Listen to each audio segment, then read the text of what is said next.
When Jobs saw Jony Ive's design talent, he made Ive the second most powerful person in Apple, just behind him. From there began a collaboration that became the most important combination in the design industry of this era. The first product that Jobs and Ive designed together was the iMac, a desktop computer that cost about $1,200 and was designed for everyone. With the iMac, Jobs and Ive challenged conventional ideas about what a desktop computer should look like. In choosing a blue, matte frame, the pair reflected their obsession with creating the perfect computer, inside and out. This design also gives the computer a playful look. Released in May 1998, the iMac became the best-selling product in Apple's history. However, Jobs began to worry that Apple's unique products would become out of place among the electronics in the vast technology market. His solution was to create an Apple Store as a way for the company to manage the entire retail process. Gateway Computer Company suffered financial losses after opening retail stores, so management opposed Jobs' idea. However, convinced that they were right, management agreed to test 4 Apple Store stores. Jobs started by building a prototype store, equipping it to perfection, and paying attention to every detail of the service and overall aesthetic. He emphasizes minimalism throughout the entire process, from the moment customers enter the store to the moment they leave. In May 2001, the first Apple Store opened. It was a resounding success, as Jobs' careful design pushed retail and the brand's image to the next level. In fact, the Manhattan store went on to become the highest earning of all New York stores, including established brands like Saks Fifth Avenue and Bloomingdale's. Following the success of the Apple Store and iMac, Jobs came up with a completely new strategy. His vision is a personal computer at the heart of a new digital lifestyle. He calls it a digital-centric strategy. This strategy envisions the personal computer as a control center comprising devices ranging from music players to cameras. As a first step in shaping this idea, Jobs decided that a music player would be Apple's next product. In 2001, Apple released the iPod, a streamlined device with the one button that has become famous today, a small screen, and a new hard disk technology. Critics questioned whether consumers would shell out $399 for a music player, but Apple succeeded. By 2007, sales of iPods accounted for half of Apple's sales. The next step was to design a cell phone for Apple, because Jobs had this in mind before. A cell phone with a built-in music player would make the iPod superfluous. In 2007, Apple released the first generation of iPhone.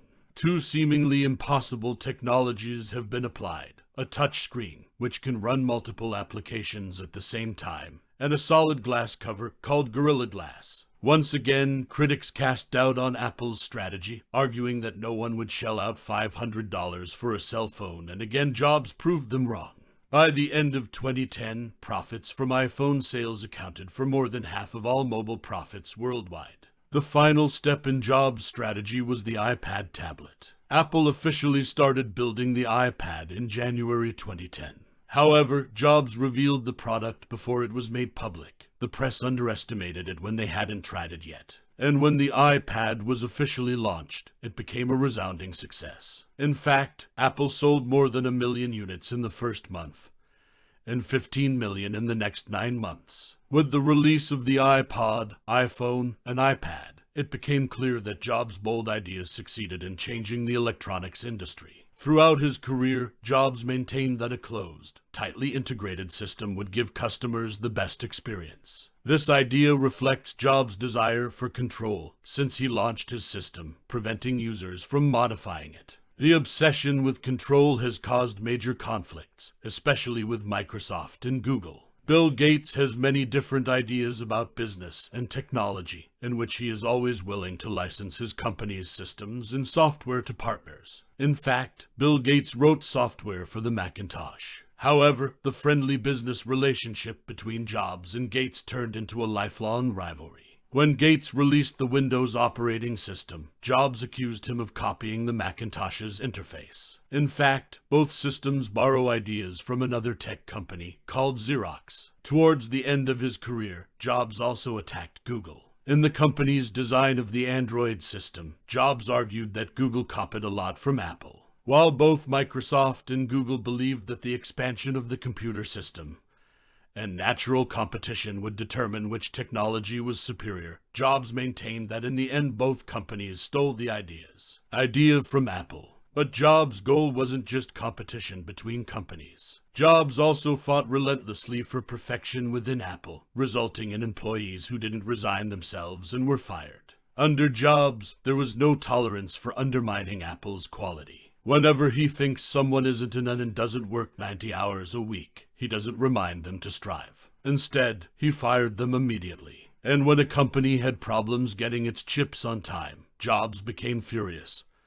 and cursed them ferociously. This reaction was a sign of Jobs' terrible perfectionism. Jobs first found out he had cancer during a checkup in October 2003. Unfortunately, Jobs tackled cancer the same way he did with his designs, ignoring all the conventional wisdom and deciding to fight his own battles. He refused an operation for 9 months, instead receiving acupuncture and a vegetarian diet. As time went on, the tumor grew and eventually, Jobs had to undergo surgery so it could be removed. Then cancer returned in 2008. Once again, Jobs insisted on eating fruits and vegetables to cure the disease, causing him to lose 40 pounds. Finally, Jobs was persuaded to have a liver transplant, but after that, his health deteriorated seriously and could not be restored to the original. Jobs died in 2011. He left behind a legacy of being one of the biggest technology companies in the world. Everything Jobs did in life was the product of unbelievable strength. And before he died, Jobs said, "I've had a blessed life, a wonderful career. I did everything I could." Unlike other individuals, Jobs' personality is fully portrayed in his inventions, as all Apple products are a tightly closed system and integrate both hardware and software. And while Microsoft's expansion strategy, allowing its Windows operating system to be licensed, led them to dominate the operating system industry for years, Jobs' sample proved advantageous in long-term use, as it ensures a seamless user experience from start to finish. Shortly before his death, Jobs was able to see Apple surpass Microsoft as the most valuable technology company in the world.